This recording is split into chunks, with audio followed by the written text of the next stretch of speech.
lights burn holes in the dark. No sleep, no stop, no break, no spark. Running wild like a shot through the wire. Feel the heat rising higher and higher. Can't hold me down. Won't slow me down.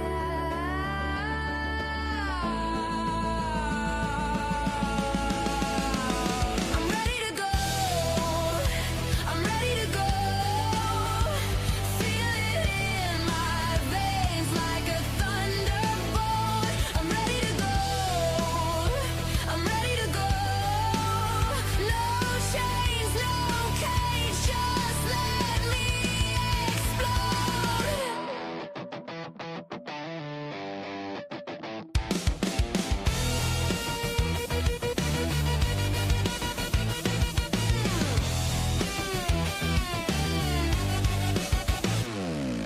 Wires hum, beats crash through the air. Static screams, but I just don't care. Feet hit the ground like a hammer on steel. This is the rush, this is the real. Can't hold me down. Won't slow me now.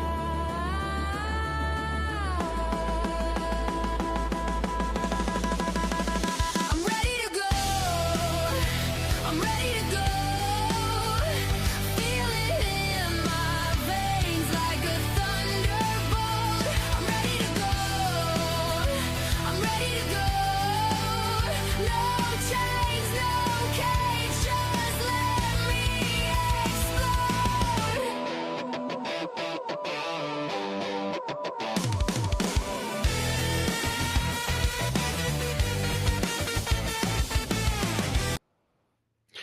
Hello, everyone. Welcome to another town hall. It's been a few weeks, been a number of weeks, a month or so. Got some good updates for us today. Should take the whole hour. But first, we can, last week, early this week? Yeah, Tuesday, I believe. Maybe even Monday, I forget.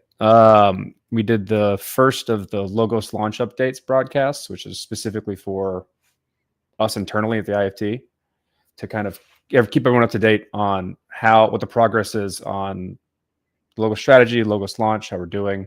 And for that one, we updated everyone with the organizational structure changes that happened since the Logos launch strategy was released, as well as like a tech diagram and some justification as to why we reorganized all the Logos teams the way we did to reflect how we're supposed to communicate based on what the tech stack looks like for Logos. So if you didn't watch that, I would recommend going and watching it and then asking questions when you have them to me.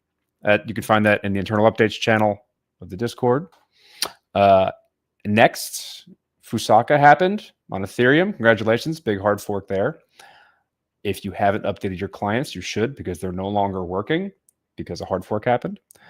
What else we got here? JB, I'm going to bring you in. He's got some shout outs on some awesome stuff that people have been doing. Cool. Thanks, Corey. Hey, everyone. JB here from People Team. A few shout outs this month. I will quickly run through them. First off, I saw a couple of write-ups from DevConnect and saw lots of great feedback on all the people that went, all the effort that went to it, the long hours of travel, lots of hard time put in talking to people, standing on booths.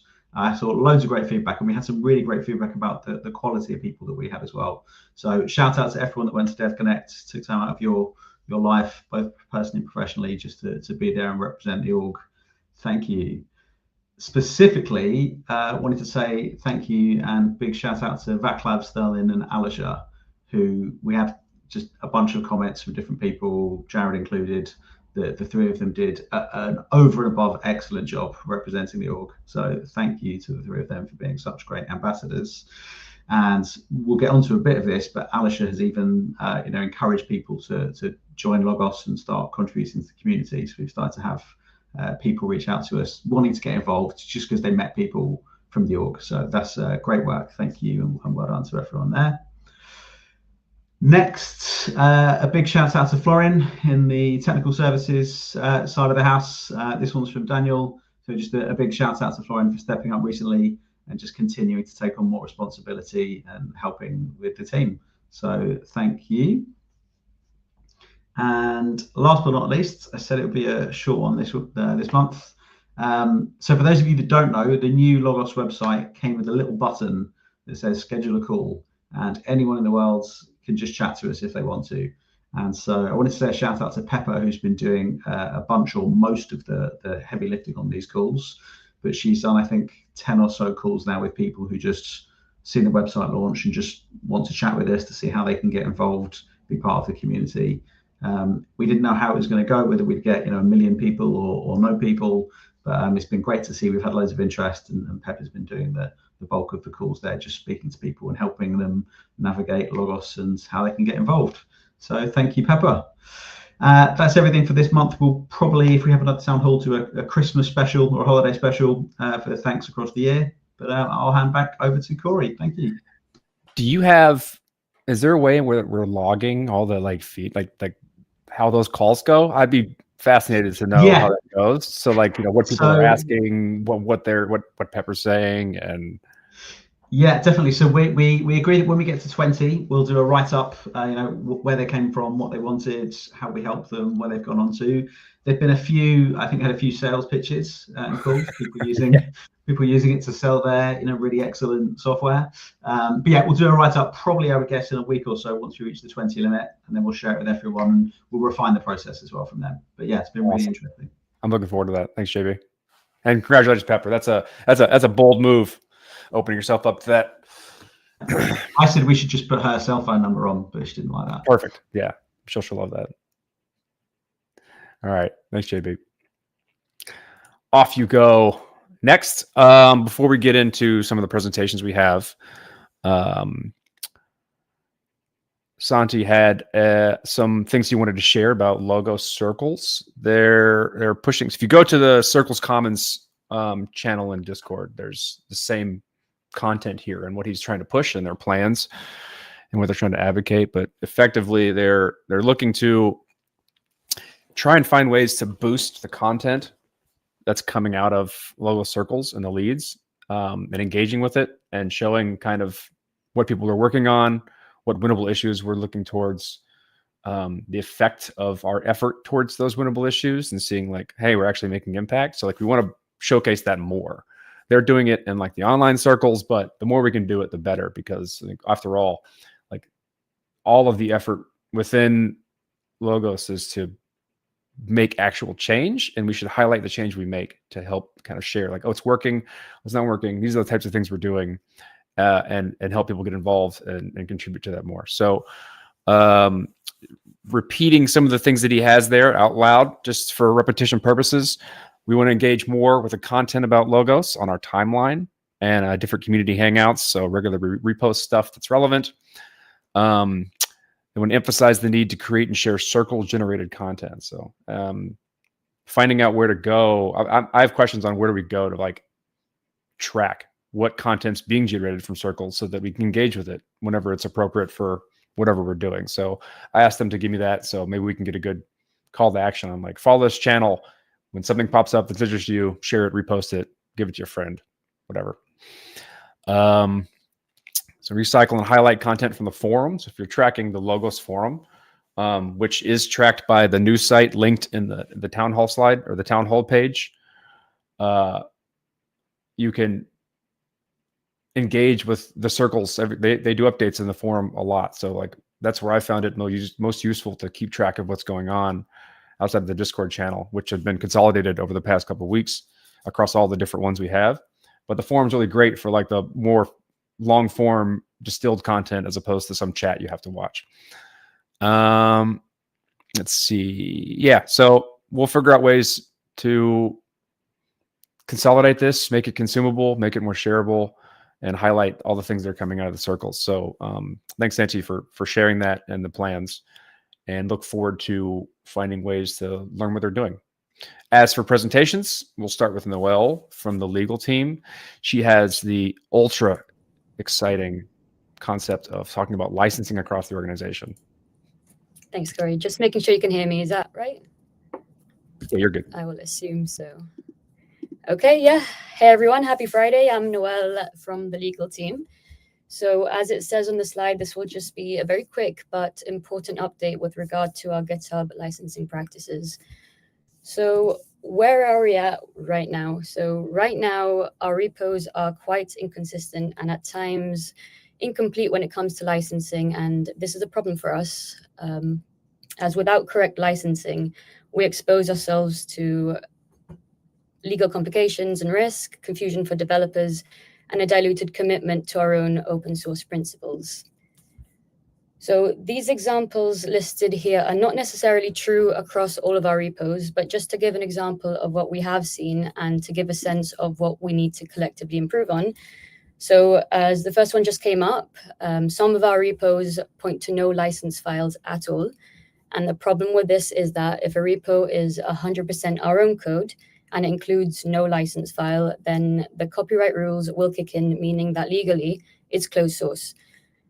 Even if we never meant that, and even if we say it's not. So the second one here is where the license files do exist in our repos.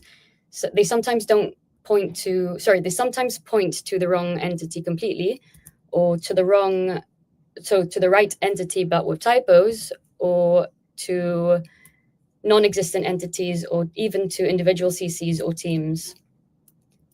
And the third point, so actually in violation of license terms, many repos do contain upstream code that are missing the original upstream license file, a required notice file required for attributions, and clear statements in the README document about the source and nature of our changes to third-party code. So how do we plan on addressing these issues? The legal team have already been working closely with project leads to begin addressing these issues. Together, we've already been reviewing our GitHub licensing processes to bring everything up to standard. But this isn't just a legal or leadership task. We think it's a big task, and for that reason, it's a collective responsibility. I had a lot of fun making these memes, so I'll just let this sit here. Obviously, with the Logos rebranding and launch, we're entering into a new chapter, and this is a perfect opportunity to clean up our repos and set a strong foundation for the future. So really, as it says here, this is a call for collaboration and really an appeal from legal for everyone to understand how important this is and the work that should go into it now. So to project leads, please take ownership of your repos, work with legal to ensure licenses are correct, complete, and obviously aligned with our open source values. We're here to support you every step of the way. To every CC across all projects, let's collectively commit to better practices going forward, and let's take this seriously. This means educating ourselves and making licensing a priority in our daily work and no longer just an afterthought. Obviously, operationally, I guess firstly, project leads will need to streamline best practices and processes within their own teams. But secondly, from an educational and awareness standpoint, legal is already preparing materials to guide CCs. We're also open to hosting workshops or training sessions if there's interest. And of course, if there's ever any uncertainty or if anyone has any questions, you can reach out to legal at any point. So I thought I'd just share a quick snippet of the Notion page that we're currently creating. It's still a work in progress, but hopefully we'll be sharing this soon. And this, again, hopefully will provide some valuable licensing guidance. And as you can see in the navigation panel, these will be split up by the separate projects. And if I just click into the status page, just an example of what we are planning to provide. So as you can see here, it just includes some information on the default license that we should be using across status software, which is Mozilla. And further down the page, you'll see some mandatory requirements of using the Mozilla license, some recommended best practices, and what's not actually included here, but what will be within the pages, is just some other examples of mandatory requirements and how to deal with them for correct attribution for our upstream code that we may be using. So again, why does this really matter? So as it says on this first bullet point, I think that's the most important. So correct and consistent licensing protects our work, keeps us from accidentally violating upstream licenses, and prevents legal risk for us and everyone who uses our code. But I think most importantly, even above that, we're building some incredible open source tech. We've just launched a unified logos brand, and we're telling the world to come build with us. So cleaning this up is how we prove we actually mean that, and not just in our marketing, but legally within our code. So thank you. And again, if there are ever any questions, please ping legal. Got a couple questions for you just off the bat. Jakob had a few here. He already mentioned that they can have some automations here that file issues with repos, so we can automate that, but we need to figure out what specific things they need to catch with licenses that are wrong, if there exist. So like the what was the website you showed? I'll put that in the town hall slide so people can get to it. So this one? Yeah. This is just something that we created on Notion. So it's currently private within the legal Notion page, but once I complete all the pages, I'll be sharing it with everyone. Okay. And then that's helpful to do just so we have some recommendations on what we should be doing versus like, hey, I need to do something great, but what? I'd be curious to see. I'd like to have a workshop on like the differences between some of these licenses and why those things matter for what we do. Let's see what else we got here. Yuri says, to clarify, we should use NPL 2.0 for everything pretty much? No, that really depends. So for NPL 2.0 really is the default license for status software code. But then when it comes to Logos, we actually have a dual licensing approach. So that would be MIT and Apache, for example. So I think most importantly, it's to work, like first step is to work with project leads to identify those issues that currently exist. Also talk about the default licenses that we want to be using across the code, but also understand if we're not using that currently, why is that the case? Yeah. Okay. Yeah, I look forward to reading this to give me an idea on like what we should be doing in what context, because that's interesting to me. Like licensing is interesting. Even if you go into like all the various available ones for open source licensing and why would you choose one over the other isn't straightforward. Of course. Yeah, hopefully this guidance will work. So in the licensing overview in this navigation panel, that's where we'll just include, those differences between each open source licenses and what we use and the nuances between. But also this resource and templates link or page rather. There are some good websites currently that do give good overviews of what they're for, how they can be used, the restrictions and limitations. So I can share links to those as well. Cool. Look forward to that. Thank you very much. Thank you. See ya. Up next, we're going to have Joe come in. We have a new status desktop launch, and your screen is green for me. I don't know if it is for everyone else. Can you say something in the comments if he's also green now? I'm green. Yeah, like on my view, your whole thing is green, which it wasn't earlier, which is strange. I'll stop and restart. Nah, let's see what people say first before you do that, because it's been weird on my end. Too late. Yep, he's green. You're green. So more often than not, that comes from when people use the background. Like, so if you change your camera to get rid of the background, there you go. There you are. Okay. That works. Something about StreamYard in the background does that to me sometimes too. Green, that bit. Oh, wrong. It's wrong. Super green, according to Rick. All right. So new desktop release, lots of cool features. Let's hear about it. I'm going to add your thing. There you are. Cool. Thank you, Corey.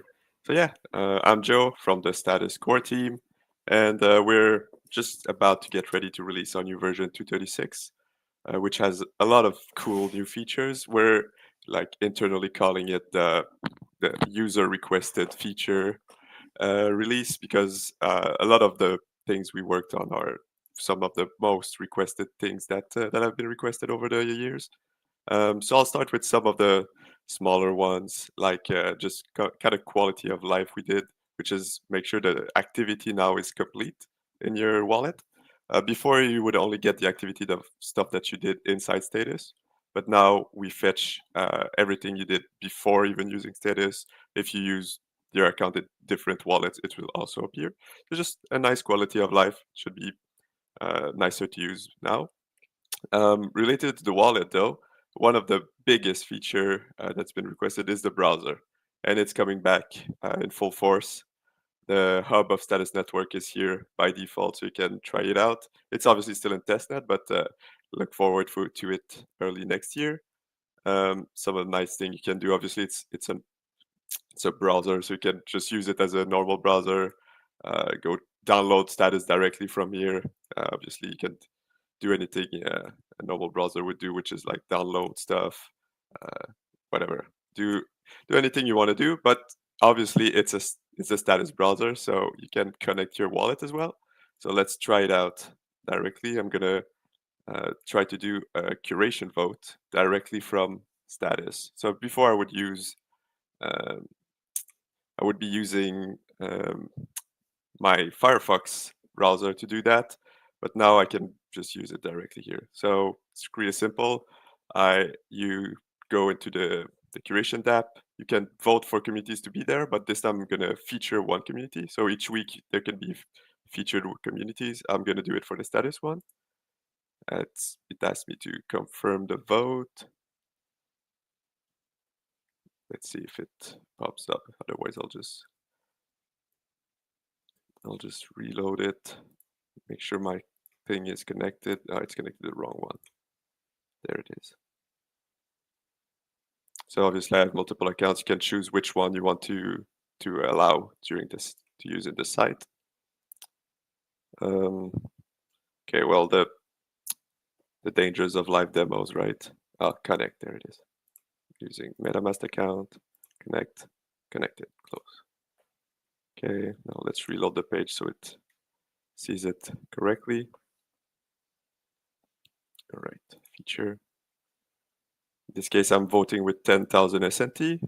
You're not spending your SNT. You don't have to be afraid of that. I'm not sure why it's not working. Oh, well. Anyway, this is awkward. Anyway, the browser is back. And just this curation tab is obviously a bit messy. But you can use it obviously in other dApps that are more structurally sound. Like Uniswap and stuff like that. So yeah, browser, it's very cool. Another thing that has been requested a lot. Well, I'll start by talking about the backup feature that I introduced last time. So it was very well received. You could back up your profile, your data inside a file. We improved the screen, so now it's easier to understand, easier to find. It's its own settings screen. But we also made it possible to back up all your messages as well. Because before, you could fetch messages from communities, but it was clunky. But now your one-on-one group chats and community messages are all backed up directly in that file that you're doing. And I'm gonna do a demo of it right now. So I have this cute little account here with a couple of one-on-one messages. I'm gonna use this mobile app to log in by syncing. So you can use the backup file or even use the syncing using the QR or the code. Let's go set it up here on the other side. I just need to check this box here that says restore my past messages. Set up the syncing, enter the password. Now I get the code, copy it into this one, continue.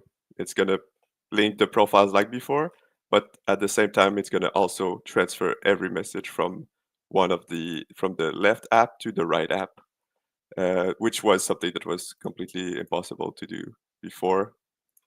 And there you go. So now it's easier than ever to switch from one device to the other, or if you lose one device, you don't have to be scared to have to lose your history again. You can either use the backup file or resync everything directly. Obviously, it's opt-in, so if you prefer to keep your messages local and not have them cross any wire, even if it's a local wire, you can stick to the old way. But this is something that was requested a lot because we know it's painful to lose every history that you have. And finally, another feature that's been hotly requested. I think it's the most requested thing on our forum. It's very stupid, but something that we didn't have before is the ability to put emoji reactions of any kind on your messages.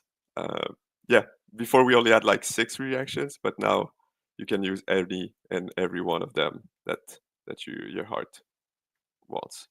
So yeah, now you can finally express what you really feel with others directly in the messages and not be limited by those 6, I would say, kind of ugly previous emojis.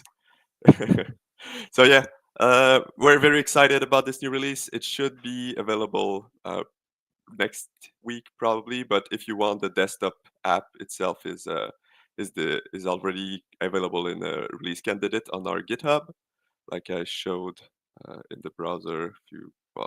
So this one here. So if you go onto our releases, you can use the 5th release candidate. It's the one I'm using right now here. So it's already pretty. It's at the end of the release cycle.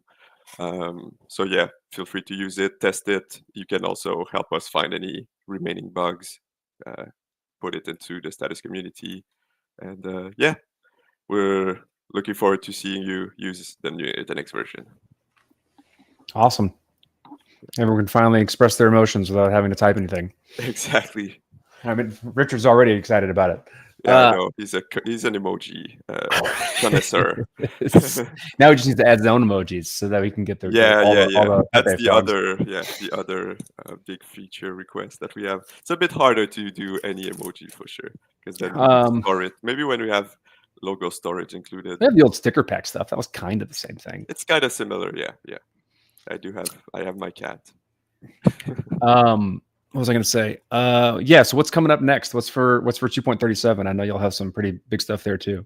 Yeah. So we might do a like super small 237 with just some small things so that we can get a little Christmas release or before Christmas. So it would include something called the Ethereum Follow protocol.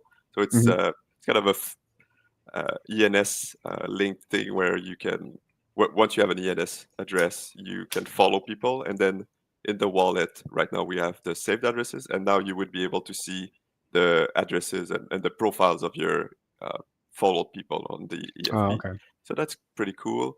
We're planning on adding more languages. Oh, I forgot to mention, I guess, but we now support a new language, which is Spanish, Español.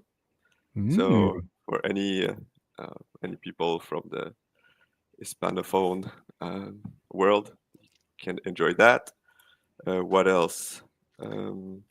Oh yes, obviously a big one that we're trying to put in is it's not here yet, but we're trying to do a privacy mode or like disable third-party mode, where you basically switch a switch, and once that's flipped, every third party that we use will be turned off. So you're basically in a full isolation mode, right? So your IP is never going anywhere. Obviously, that will disable a couple of features, especially in the wallet, but the chat experience should be the same. So you'll be able to chat because it's all peer-to-peer. And yeah, so that's for our super cypherpunk friends, basically. That'd be really cool to be able to turn on that mode and then open up, like, inform you what features are turned off, and then how to, like, best practices on turning them back on using local services. Yeah, exactly. So that's the future plan. So the first version will have turn off, and then we'll let you put your own node, for example, so you can still use the wallet, everything like that, basically. So yeah, it's very, very exciting. And then we're just brainstorming on stuff to do for the next year. We have a huge list of features that I bet that users and us want to work on. So we're just prioritizing to make sure. How do people, for the community who wants to broadcast their support for various features or add ideas if they're not there, where would they go to, like, put support in for this feature list so you can see kind of a community prioritization or add features that aren't there? Yeah, there's if you go to the Status App website, you can go request a feature here. It goes to our Discuss forum. You can vote for stuff and basically send feature requests. Otherwise, you can always just go inside the community itself. Here, chat with us, request stuff directly.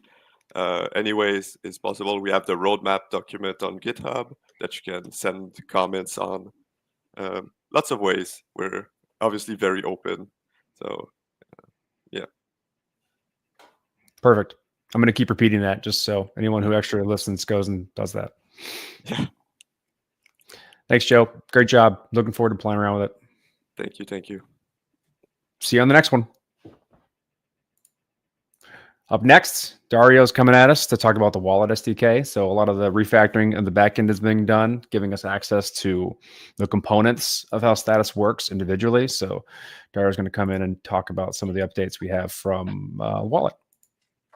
Thanks. Hey, everyone. I'm Dario from Status, particularly from the wallet side of Status. Like Igor presented last time, I'm part of the task force that has been refactoring the backend to make it more modular and maintainable and reusable, I guess.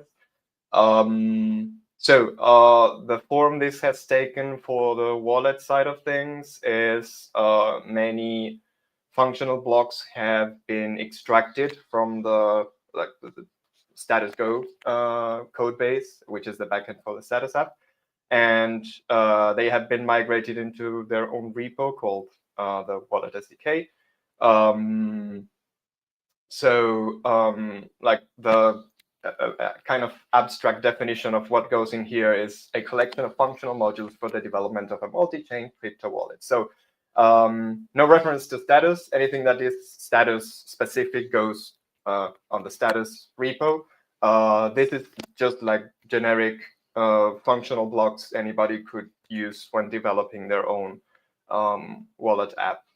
I didn't, so far it's only EVM or for EVM compatible chains. But I didn't put EVM in the description because we might want to introduce some other chains in the future. So I'm keeping that part vague as well. What does the Wallet-SDK currently offer? So we have packages for account creation, derivation, key stores, and signing. This is a recent one. So we are not reinventing the wheel in Status. There is a very nice module from Go Ethereum for managing key store files, holding your private keys. We are extending this to hold extended keys instead, like the BIP32 extended keys, which gives a key store the possibility of deriving child keys in a deterministic way. So we've got packages for that in there, and some basic utils for creating random mnemonics of whatever difficulty. Then we have some packages for fetching balances in an efficient way. Efficient, I mean getting as many of them in as few RPC calls as possible, since like Infura charges us, or whatever provider charges us by the request, then we want to batch as many like balance requests as possible in a single call.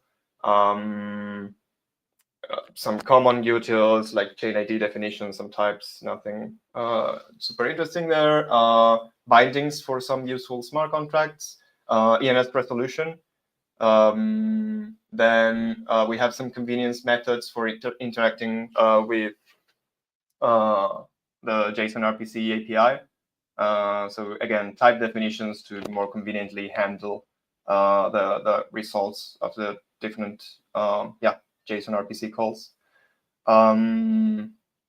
Event filtering for like transfer detection. Again, doing it in an efficient way, trying to get as many relevant events as possible in as few calls as possible. Parsing of event logs to identify types of transfers, swaps, that kind of thing. Some utils for the estimation of the gas price. Multi-call, which is a contract we use.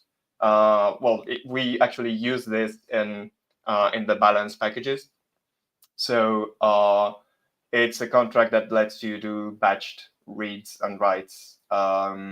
It's very like well tested. It's available in over like 200 chains.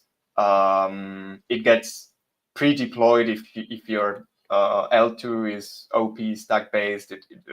Like it's very well known and widespread. It's even in the status network. I'm sure nobody manually deployed it. It was probably like pre-deployed there. So yeah, we're making use of this. And yeah, management of token lists. So there is this standard by, or not a real standard, kind of a de facto standard by Uniswap for providing and maintaining curated lists of ERC20 tokens across multiple chains. So we have some tools there to like fetch them, auto fetch them, parse them, combine them, and see like try to figure out which token is which token in other chains, that sort of thing. Yeah. So what's missing? Now that we have the accounts module, the natural next thing to do is like actual sending transactions to the chain. Now that we are able to sign, so send, swap, and bridge are probably coming next. Market stuff, collectibles, and TX history. This is at the moment like all using provider-specific APIs. So it would be just clients for some like proprietary providers. But hopefully in the future we can figure out stuff that uses only standard Ethereum JSON RPC calls. And I should add license files to this after one of the previous talks. Oh yeah. We kind of have a standard about the stuff we put here. We tried to make everything super well documented. Each new functionality should have a small example app. And I haven't been paying attention to this much until like the last few weeks, but yeah, adding C bindings for all the functionality. This is a work that Yuri started when he showed his demo for the Logos core app, showcasing some wallet features. So I'm continuing on this, and we more or less have like a procedure for generating these now. So many more should be coming soon. TM. I will show you guys some of the example apps we have. So, for example, for the accounts package. So many of these have a lot of AI code generation, which is cool. It means like if the sorry, let me find I mean, if the API is clear and well documented, it's really easy to create apps based on these packages. So this is basically the functionality found in the in the accounts package. So mnemonics, the standard key store, which is like the Go Ethereum implementation, and the extended key store, which is our spin on top of it, allowing you to derive accounts somewhere here. So yeah, this was like I barely had to like manually touch the code for this website. Once the API was available and some documentation written, basically it was a small prompt and this came out. So there's like, if anybody has any idea about stuff they want to do with this utils, it's pretty simple. So there is a balance fetcher, which is another of these web utils. So this is basically like a multi-chain balance fetcher using this utils I mentioned before. So you can query many different tokens in a single RPC call. What else? So, well, we have an example for the usage of the C bindings, ENS resolution. I think this will need some parameters. So I'll run RPC. Let me get an RPC. And I don't know, quick tests, resolving rhetoric is. And okay, there it goes. Filtering, showcasing the filtering of event logs. This is a tool to compare. So why we came up with our own gas price estimation, because we like using the standard one. The gas we were telling the user or suggesting the user to pay was much higher than what MetaMask was offering. So we basically have a tool that will let us compare our estimation against the one from the MetaMask API to see if we're closer. Then, yeah, usage of this multi-client contract I mentioned before.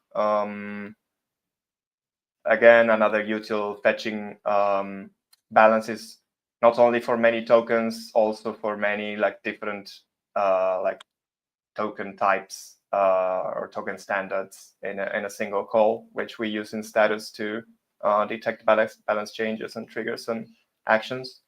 And yeah, we have utils for every part of the token package I mentioned before. I guess I will not bore you guys and go over one by one. You can like simply go to the repo, explore the docs. Each package has like some mention to the appropriate example in the README. So just if you're interested, just come here and go run stuff. Yes. So back to the slides again for the final thing. So now that we have the C bindings, like the natural thing to do is to expose the Wallet-SDK functionality as Logos core modules. So we have again, this is work started by Yuri, the Logos wallet module. And then we have a small sample app called the Logos Wallet UI app. So I can show you the current state of that. If we go back to screen. So this is mostly what Yuri showed last time. So we could fetch if balances and yeah, just query the chain ID. I just added a small like genetic RPC caller to this. So hopefully this will work, and hopefully this is the same as this. You guys can do the math. And then, yeah, I've brought the accounts, yeah, the API for the accounts package. So we can create a random mnemonic. We can create extended keys from the mnemonic, and we can initialize a key store, an extended key store. Hopefully this will work. Cool. I can import an extended key with a passphrase. Oh, something failed. Let me check the console.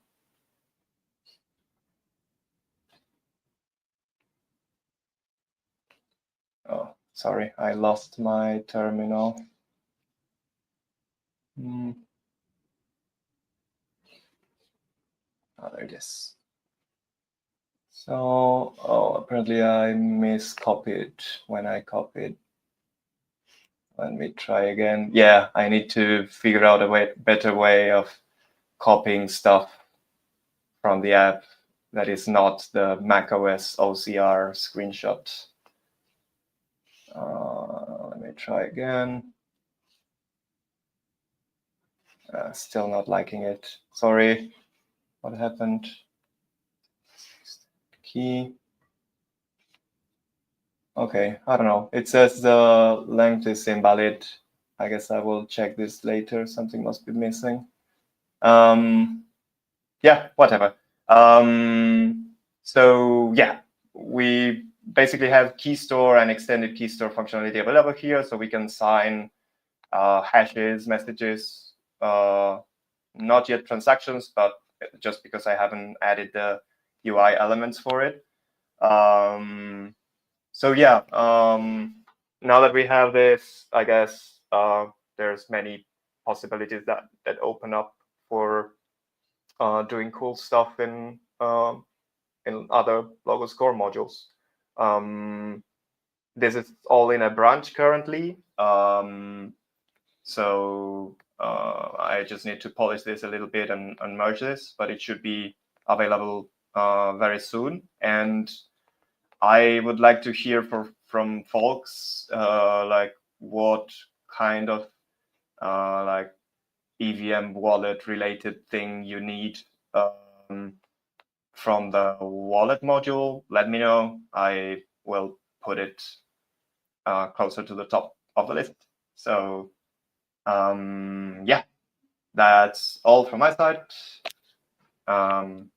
Thanks. That's awesome, man. Yeah. What was your experience in leveraging the SDK into Logos core and then building like internal UIs for it? Yeah, it was cool. So I had a very good example that Yuri wrote for the chat. So he has the chat module and then the chat UI application. And he had done like all the CMake files, all the linking, like that part of the work. It was kind of done by Yuri already. So I basically replicated his work. And doing that was quite easy. I just created some new modules and some new repos. For everything builds with Nix, so dependency hell is less hellish than normal. Yeah, I would say it's straightforward. Yeah. Cool. That's awesome. It's nice that you already have the C bindings available, so people can just start building all the, build off all the work y'all have done so far. Yeah. Not all of them, but we're getting there. We have a process. It's a part of the process that naturally transitions into that easily. That's really nice. Yeah. All right, man. Thanks for sharing. What's coming up next now that you've got this and you'll polish it up? What do you plan on doing next for the Wallet SDK? Yeah, like I mentioned, I want to bring transaction sending to the Wallet SDK, which I would say like once you have like some sort of portfolio showcase with the balance fetching, you have the token lists. The remaining like piece is like once you have accounts and signing, being able to actually transact with those tokens you own. So that would be my first priority.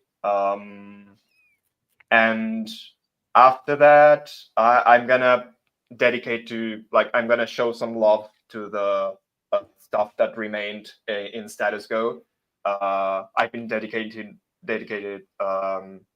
mostly to extracting modules to Wallet-SDK, and there's some stuff I need to work on to make the APIs friendlier to work with on the status side. But yeah, first I want to make sure we have some sort of token sending capabilities in the Wallet-SDK. We can that will allow us to do like some sort of mini wallet with all the features you would expect for managing your tokens. I'm curious now. I built a long time ago. I built a utility off of an old fork of Status Go, so people could recover their accounts in the fashion in which we used to generate accounts. So we didn't follow the standard a long time ago. We used our own salt and had passwords and things like this. And so when we broke that change, people were like, "Hey, where'd all my money go?" And so I built a little security utility. You can find it in, I think it's Status Security repo.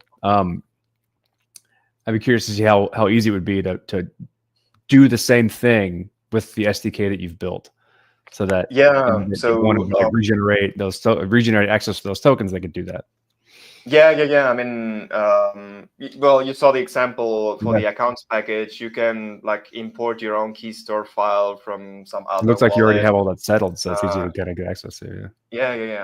So right now we're using standard-ish. The key store files we're using are importable in like standard key store file managing apps. We just added the extended keys there. We're planning to move this to use like separate files for the extended keys and the private keys for safety reasons. Like losing your private key loses you one account, losing your extended key loses you a lot of accounts. A whole derivation path. Possible. So it has been like this in basically in every module I've extracted. Like I've gained deeper knowledge about how some of the things we're doing work and come up with potential improvements. And for these accounts part, it has been like that. Like perhaps something we were doing that could have enhanced security, or perhaps give the choice to the users if they want to store their X keys, or if they would rather. It does that. Mac OS, sorry. Or if they would rather, like, I don't know, enter that seed phrase every time they want to derive an account, they are free to, or I don't know, just derive their accounts elsewhere they trust more and just like enter their private keys, or even enter their own like key store files. So yeah, it's been like that for everything. See, this multiple contract, we didn't use it before. We had our own contract that we would need to deploy on every new chain we support. So we discovered this multiple contract, which is like available in basically every chain. Nice. So for every module I've extracted, I've figured out there was like a slightly better way of doing things, and this becomes like a self-contained reusable module, and there's benefits status automatically as well. Awesome. Thanks. Great work. Look forward to seeing how it goes and how things get better. Thanks. All right. See you. All right. That's all the time we have today. I guess we have 5 minutes, but whatever. If you go to the town hall page, which I will post in the description of this video, as well as the Discord channel, IFT Townhall discussion. There's links to the news site, which is news.free.technology, which generates a weekly report every week, and then a monthly report of all the things that have been posted publicly. New releases, forum posts, new forum posts, new published articles, all the videos that we publish on all the media, all the YouTube channels. I think we're covering spaces as well now. I'll have to check again. Go check those out. Keep track of them every week. We publish a lot of stuff, and you can get lost in the sauce if you don't track all the channels. It's a great way to aggregate and check to see what's going on each week and keep up to date. So go do that. Go engage. Share with your friends. See you in a few weeks.